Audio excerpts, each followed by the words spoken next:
ఎంత బాగున్నావు బావా? హే, విష్ణుమూర్తిలా పడుకున్నావేంటి? నీకెలా ఉందో కానీ నాకు మాత్రం 2-3 రొమాంటిక్ సాంగ్స్కి డాన్స్ చేయాలనుంది బావా.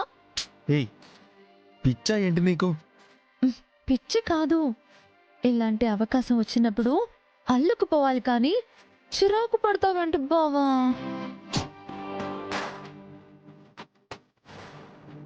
లే,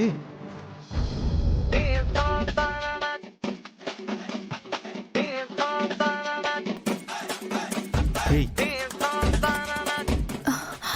శివ, అలా ఎలా పడ్డారు? ఎలా పడితే ఏముందిలే అక్క, చూడ్డానికి ఎంత బాగుందో కదా. అన్నయ్య మీద నుంచి లే శివ. ఏంటి లేచేది? లేవడానికి గ్రిప్ అస్సలు దొరకడం లేదు, కాళ్ళు జారిపోతున్నాయి. వదిన కళ ఈ రోజు నెరవేరిందనుకుంటా. ఏయ్, ఏంట నెరవేరేది? వాళ్ళు నూనె మీద జారి పడ్డారు, అక్కడేం లేదు. అమ్మా, మీరు అక్కడే ఉండండి, ఇటువైపు రాకండి. అటువైపు అస్సలు రామ్లే అన్నయ్య, మేం వెళ్ళిపోతాంలే. Thank you కుమ్మి. కుమ్మి ఏంటి? అబ్బా బావా, కుమ్ముదాన్ని షార్ట్ కట్ లో పిలిచాను. ఇక్కడ షార్ట్ కట్ అవసరమా? బావా, ఇలాగైతే నువ్వు దారిలోకి రావు కదా. ఇక్కడ నడవడానికే లేదు, దారి గురించి మాట్లాడతావేంటి? అయ్యో, వదిన ఉద్దేశం వేరే అన్నయ్య. అయ్యో అక్క, వాళ్ళని ఆ భగవంతుడే కలిపాడు. ఇప్పుడు మనం డిస్టర్బ్ చేయకూడదు. వెళ్దాం పదండి. ఏంటమ్మా మీరు కూడా ఈ తింగర్ శివలాగా ఏదేదో మాట్లాడుతున్నారు? ఇక్కడ నుంచి బయటపడే మార్గం చూడండి.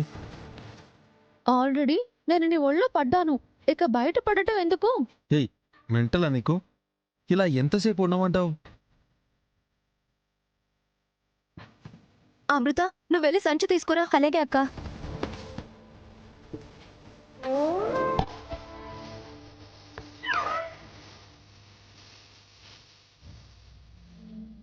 బాగుంది కదా బావా. అక్క, ఇదిగో. అయ్యయ్యో, అప్పుడే గోనె సంచి దొరికేసిందా? తోచు తోచు, నేను ఒప్పుకోను. ఎందుకు తీసుకొచ్చారే? మాకు ఇలాగే బాగుంది కదా, హ్యాపీగా సరసాలు ఆడుకోవచ్చు. ఏంటి ఆడుకునేది? అసలు నీలాంటి దానికి ఉప్మా చేయడానికి వచ్చాను చూడు. నాది బుద్ధి తక్కువ.